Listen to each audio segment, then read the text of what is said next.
Assalamualaikum warahmatullahi wabarakatuh. Selamat pagi anak-anak. Bagaimana kabarnya hari ini? Alhamdulillah, semoga kalian sehat. Anak-anak, hari ini kita akan belajar tema 4, globalisasi, subtema 1, globalisasi di sekitarku pada pembelajaran kelima. Di era globalisasi ini, Indonesia memegang peran yang sangat penting. Kebudayaan Indonesia yang mendunia membuat Indonesia semakin dikenal. Apa dampaknya bagi warga Indonesia? Ayo kita pelajari bersama. Muatan pelajaran yang akan kita pelajari pada pembelajaran kelima kali ini adalah yang pertama adalah IPS. Yang kedua adalah seni, budaya, dan prakarya. Adapun tujuan pembelajaran kali ini adalah setelah mencari informasi, Pak Guru harap kalian mampu menjelaskan berbagai bentuk kerjasama di bidang sosial budaya di lingkup ASEAN dengan benar. Setelah berdiskusi, Pak Guru harap kalian mampu merancang poster berdasarkan ciri-ciri poster yang baik dan benar. Anak-anakku, marilah kita membaca basmalah bersama. Bismillahirrahmanirrahim. Batik, seni tradisional Indonesia yang mendunia. Seni batik berasal dari seni tradisional yang dibuat khusus untuk para petinggi keraton pada zaman kerajaan di Nusantara. Seiring dengan perkembangannya, kini kain batik telah dipakai oleh berbagai kalangan, bahkan telah mendunia. Pada tanggal 2 Oktober 2009, UNESCO memberikan pengakuan dan mengesahkan secara resmi batik Indonesia sebagai warisan budaya dunia. Dalam sejarahnya, Pulau Jawa merupakan titik awal perkembangan seni batik di Indonesia. Ragam motif batik pun dibedakan berdasarkan area pembuatannya. Batik pedalaman dan batik pesisir. Berbagai ragam motif dan simbol yang digambarkan di atas sehelai kain memiliki makna filosofis yang menjadi pedoman kehidupan.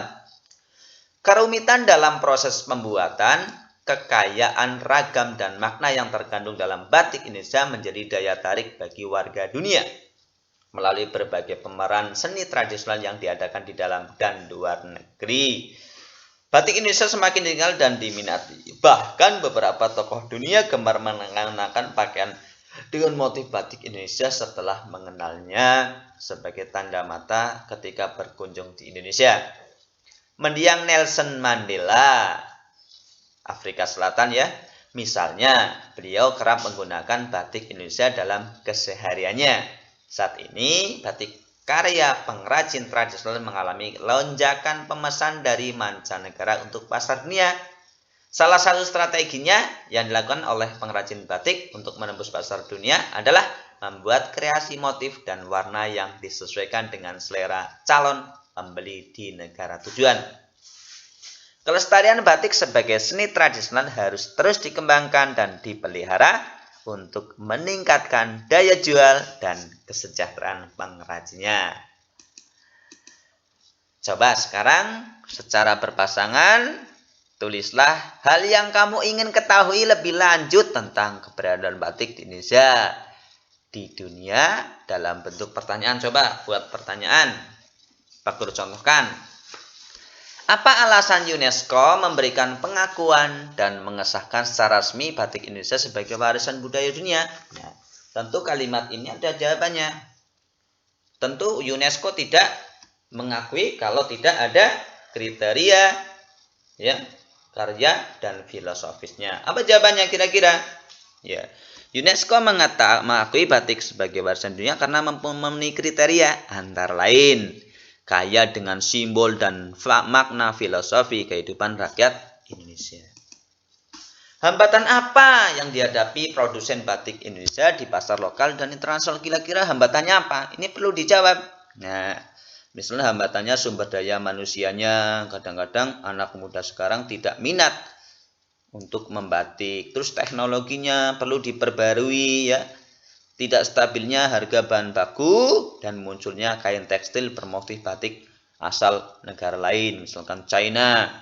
Konsumen cenderung berpatokan pada harga yang murah, tidak memperdulikan kualitas juga berpengaruh. Itu termasuk hambatan. Desain produk batik tradisional yang monoton, kurang kreatif. Ini juga menghambat produsen batik Indonesia di pasar lokal dan dunia. Harus perlu banyak variasi. Apa tujuan awal pembuatan batik? Nah, kalian tahu bacaan tadi, tujuan awalnya lah digunakan untuk pakaian para raja dan petinggi kerajaan. Awal mulanya itu. Jadi belum dipakai oleh kalangan biasa. Jelaskan apa yang kamu ketahui tentang motif batik Indonesia. Ragam motif batik Indonesia dibedakan berdasarkan area pembuatannya. Batik pesisir, ya, batik keraton. Nah, berbagai ragam motif dan simbol yang digambarkan pada kain memiliki makna filosofis yang menjadi pedoman kehidupan. Apa upaya yang dilakukan untuk mengenalkan batik Indonesia ke dunia internasional? Ya banyak. Mengadakan pameran-pameran, membuat kreasi motif dan warna yang disesuaikan dengan selera konsumen warga dunia. Jadi kita harus sering memberikan atau mengadakan kegiatan pameran. Tulislah komentarmu setelah mengetahui bahwa batik Indonesia diakui sebagai salah satu warisan budaya dunia. Apa komentarmu? Ya.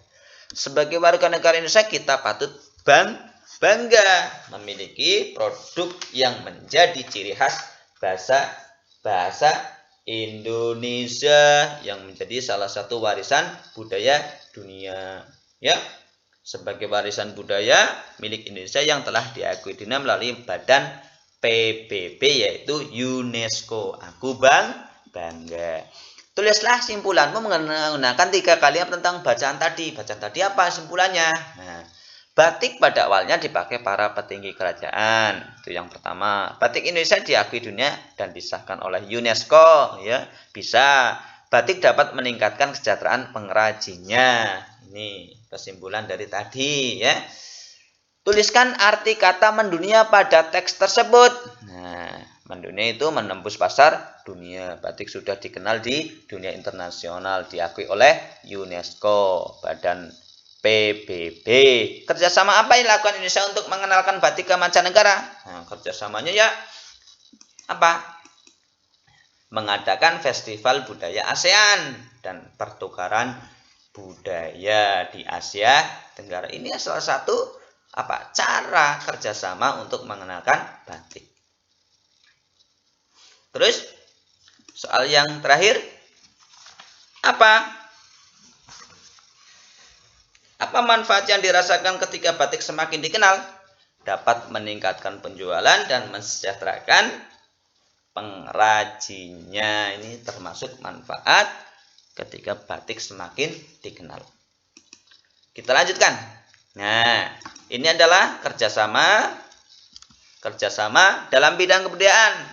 Contohnya, salah satu Pak Guru contohkan ya, penyelenggaraan Asian New Media Art Competition and Exhibition pada bulan Maret 2027. Nah, ini contohnya manfaatnya apa? New Media Art adalah cabang seni baru yang diminati kalangan pemuda untuk memamerkan bentuk karya seni dari media berbasis internet. Secara lugasnya, secara singkatnya seperti itu. Jadi kerjasama di bidang ASEAN.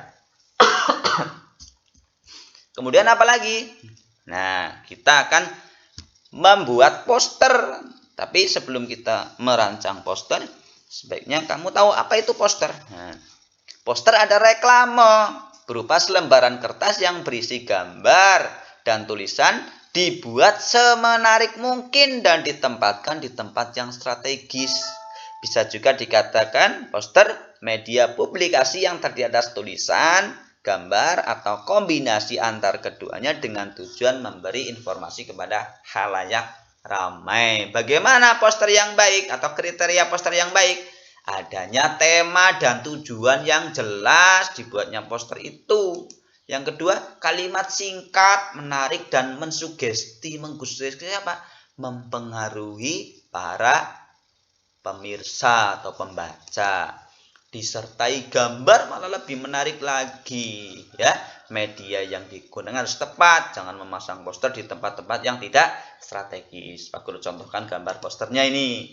Aku cinta Indonesia, budayakan batik kalau kita memang orang Indonesia. Nah ini kan, ini ada gambar bendera Indonesia merah putih, ini ada gambar batik. Batik adalah ciri khas dari bangsa Indonesia yang telah mendunia. Nah, sekarang kalian akan merancang poster. Setelah merancang nanti, mintalah pendapat temanmu tentang poster yang kamu buat. Apa slogan yang mudah dimengerti? Apakah slogannya mudah? Berarti tidak. Apa tidak atau tidak? Ya. Apakah bahasa yang digunakan sudah baik dan mudah dimengerti? Ya, nanti dicek saja. Minta pendapat temanmu. Apakah ilustrasinya atau gambarnya menarik dan mudah diingat? Nah, gambarnya menarik atau tidak? Apakah tata letak dan tulisan sudah baik? Nah, tulisannya di mana, gambarnya di mana, harus tata letaknya dibuat dengan baik. Minta pendapat temanmu ya. Nanti akan kelihatan mana poster yang sesuai dengan kriteria atau tidak. Apa kesimpulan pembelajaran kali ini? ASEAN New Media Art Competition and Exhibition adalah bentuk kerjasama ASEAN di bidang seni bagi kalangan generasi muda. Kemudian yang kedua adalah poster yang baik harus menarik, singkat, terdapat gambar, dan ditempatkan pada media yang strategis. Itulah pembelajaran kali ini anak-anakku. Semoga kalian bisa memahaminya, bisa menyimpulkannya di rumah. Dari Pak Guru, jazakumullah khairan katsiran. Assalamualaikum warahmatullahi wabarakatuh.